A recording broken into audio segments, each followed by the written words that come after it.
Hey guys, Automatic Garage back today. We're gonna throw a product that got sent to us to review and try here on Miss Automatic's excursion real quick. Let me turn you around here. We're gonna go over to the bench. Let me show you what we're gonna unbox real quick.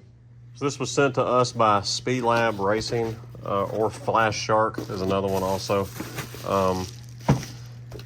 It is made in China, but they wanted to send me this and wanted me to review it and try it. This is the coolant filtration kit for 99 to 03 7.3s here. There's our filter, our hoses. I'm gonna set you down for a second. I'm gonna unwrap this bag here. We'll show what all comes in the kit. As I mentioned, the hose, the bracket. This bracket goes on your driver's side radiator, upper support bracket. The filter, all your clamps, the two valves that go into the body here that hold the filter, and comes with Teflon tape. So, not that that's a big deal breaker, but anyways, it does come with Teflon tape for putting on all your threaded fittings. I'm gonna go over here to the truck real quick, and I'm gonna show you the first thing we gotta do. So y'all stick around to the end of this video, and I'll give you all the discount code to get 15% off this on their site. I think right now it's on sale for $119, I believe, when you go to Flashark. I think it's Flashark Racing. I'll put it right here. Anyways, when you go there, it's 119 bucks right now. I think regularly it's 129. So anyways, I'll have a code here in the video towards the end so you can get 15% off of this. All right, we are under the driver's side front of the truck here. All you gotta do is open this to drain some of your coolant. We're not gonna drain all of it. We just gotta drain some. It'll prevent from making any bigger mess than you have to. So you just back that out. You start having your coolant come out. Make sure you catch it. Make sure you don't let your dog drink it. We're gonna crack our cap here so that'll drain a little bit better. Basically, I'm just gonna watch.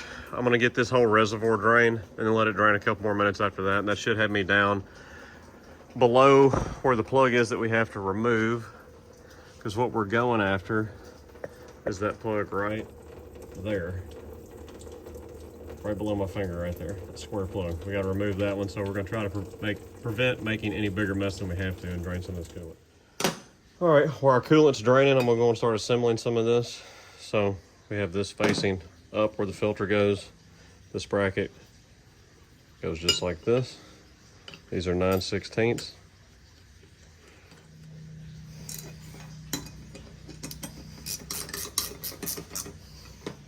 All right, now that we've done that, we're gonna Teflon tape up this barb fitting and both of our hose connections that go into the block right here with our cute little roll of pink tape. All right, always keep in mind which way you do your Teflon tape so that it is spinning it onto the fitting and not spinning and tearing it off of the fitting. Give it a couple wraps.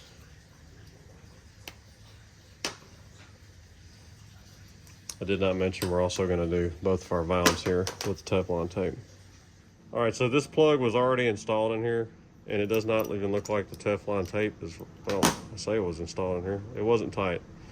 So if yours is that way, definitely check it. So there's another one in the package is what made me check it. So I'm gonna wrap this one and install that real quick. All right, so I rewrapped that plug all the way around. And this is a 8mm Allen. I don't know if I mentioned this or not, there are no instructions in this kit.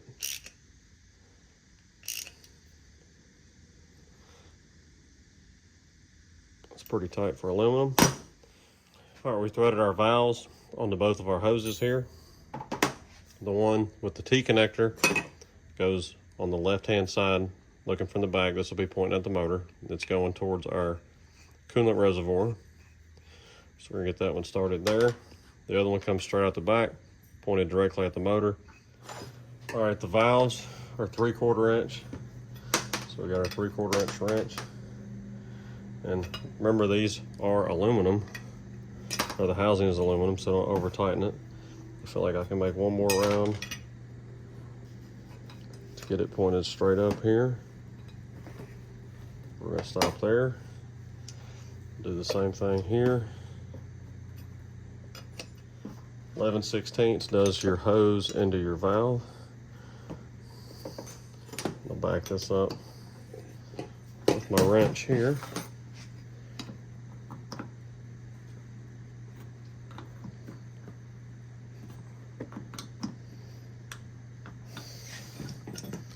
Do the same thing here. So they sent this little piece of steel in the kit, and it's to stick in that plug, is my best assumption. In case you don't have the tool for that, but I'm gonna give it a try. We're gonna see how it works. This is a 5/16 wrench. I hope that plug is not froze up in there. My wrench is gonna slide off. Yep, that's not grabbing on that. So I just made that tool right there. That's an old 10mm socket I had that was cracked, and that's the end of a 3/8 drive that I ground down to 5/16 on the grinder, because that's a 5/16 square pipe plug. So if you run into this problem, that dude was in there super tight for me on a 3/8 drive. I got it broke loose now. So I say I do. Yeah.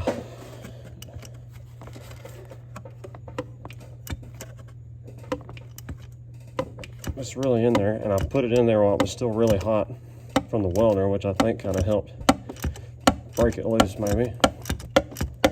So let me finish getting this out, and we'll be ready to put our barb in. So this is another 7.3 that I have sitting here next to me. So if you don't have the square one, maybe you'll have the regular Allen head one like that, which will be a lot easier to get out. All right, so we got our barb fitting here with our Teflon tape on it. So once you have that started, it's an 11/16. And just remember, once again, this is a brass fitting going into aluminum, so tighten it up, but don't over tighten it. So word to the wise, this is the hose clamp they sent me. You can see I tightened it all the way up, and it's still too big. So it came with 4 of those that aren't the right size. So I just supply my own here that I have at the shop to put on there. So the next thing you want to do is remove these 8mm that holds your radiator support in, because that's where the bracket's going. It holds the filtration housing. I'm going to go on and pull this off actually, because this truck does not have the spare tire kit stuff with it. So I'm just going to clean this up a little bit and remove it, because it's here for no reason now. All right, so just take your bracket, line it back up with the holes, put your 8s back in.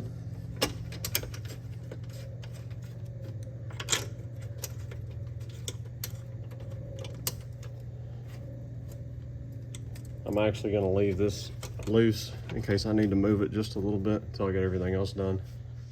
So now we're going to hook up our T-connector right here. So we have to cut this line, and I'm going to see if it needs any additional cut out to make it fit right. Doing this one-handed. All right, our T-connection is done with the 2 clamps that I provided here. So now we're going to hook the other hose up that comes straight off the back, go behind the belt here, and we're going to go onto our barb fitting down there. Hooked up to our barb fitting with, once again, hose clamp that I provided. I had one of these neat zip ties right here that has the plastic little hose holder on it, which worked perfect to go right here around the alternator, the side with the 1 bolt, and hold it right here. So I looped the hose up and went around the back of where your radiator hose would go if this had the ambulance package with the dual alternators, which you can always swap these hoses out to that, but that's what that little round part's there for. So anyways, that worked pretty good for that. So now all we gotta do is screw our filter on, tighten these 8s up, and put our coolant back in. All right, so I tightened my 8s up to see if it made any difference. But if you look, I'm gonna drop you down here. I can't get my filter to go on because it's not sitting flush with the screw-on connector there, because the bottom of the filter is hitting the shroud here. So this really needs to be like another 1/4 inch out this way to go on straight. So I'm gonna mess around and bend on the bracket here a little bit and see if I can't make this clear. All right, so we have a new problem. So this is the adapter that came with the kit. This is another coolant filter I had on the shelf that I tried just to see if it made any difference. If you screw this thing all the way down here, if you look across the surface of the filter there, there's hardly anything to screw into the base here. So you get it started, you start tightening up, and it just pulls out because this isn't long enough. So that's nice. hose clamps that don't fit the hoses, don't go small enough. We have an adapter that doesn't fit even on another coolant filter other than the one they sent with it also. And the bracket is too tight. You can see I bent it that much to make the filter clear to be able to try to go on there. So I'm gonna go through my stuff and see if I have another adapter sitting right here now that I've cut my hoses and have all this mounted up on Miss Automedic's truck that she can't drive now. All right, so I actually had another adapter in my box of brass and pipe fitting stuff that worked for that, but once again, this wouldn't be working if you were somebody that just didn't have that kind of stuff sitting in the shop. Hose clamps, another adapter. So I've actually got another expansion tank I'm gonna swap out real quick. I'm gonna put coolant in here and we're gonna see if any of this stuff leaks. Leaking. Can't really tell if the filter's leaking or not because I got fluid dripping out here, but all this stuff's leaking. Great quality. All right, so I took both of these back off and I wrapped way more Teflon tape than I should have had to there. And then I even put some Permatex, was it Permatex 2, the non-hardening on there. Tighten that up. I even went past being straight up and down, so I tightened that up tighter than I should have also. And rewrap this, put that back on, and way over tighten that too to make that stop leaking. The other valve's been fine. So filter's not leaking where it goes to the housing. So I'm gonna let this run a little bit longer and make sure I don't have any more leaks now. All right, so it was running for about 15 minutes, still had a drip out of this one, took it back out, wrapped way more Teflon tape on it than I should have, and put the Permatex on there also. Ran it again, it's fine now, so whatever, it's on there. Not a very clean install, I don't think. Shouldn't have had to bend that. This is a very cheap looking coating on here. I mean, it looks like I just painted it with some Ford blue engine paint. Has the cheaper valves like come with some of the other ones also. Mishimoto valves are the superior ones. I think Mishimoto's hoses are superior. Their base is very nice because you can clock it whichever way you want. I don't know, $109. We'll turn y'all around here, we'll talk about it. So did I make it work? Yes. Am I really happy with it? No. I don't think I should have had issues with stuff leaking. I shouldn't have had to over tighten things the way that I had to over tighten them. I shouldn't have had to bend a bracket the way that I had to bend a bracket. And I think the housing, like I said, the coating on it is not very attractive. Looks like something that I just painted with some engine paint, like I said. So for another probably 50 or 60 bucks, you could go with Mishimoto or XDP or Sinister and probably not have those issues. I've never had issues with the Mishimoto one. That's the one I usually install on all the 6.0s. If y'all watch the channel here regularly, that's what I usually use on them. It's worth the money. Their hoses and everything are very, very nice. So if you want to give it a try, I'm gonna put the link right here to their website. I'm gonna put the link so you can get 15% off if you want to do it. Just being an honest review here. I'm not here to try to sell you anything. I'm not here to try to make money. I'm here to tell you all the honest way to do things and my honest opinion on something also.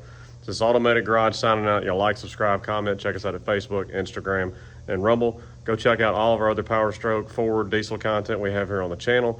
We appreciate that. Thanks for watching. We'll holler at y'all later.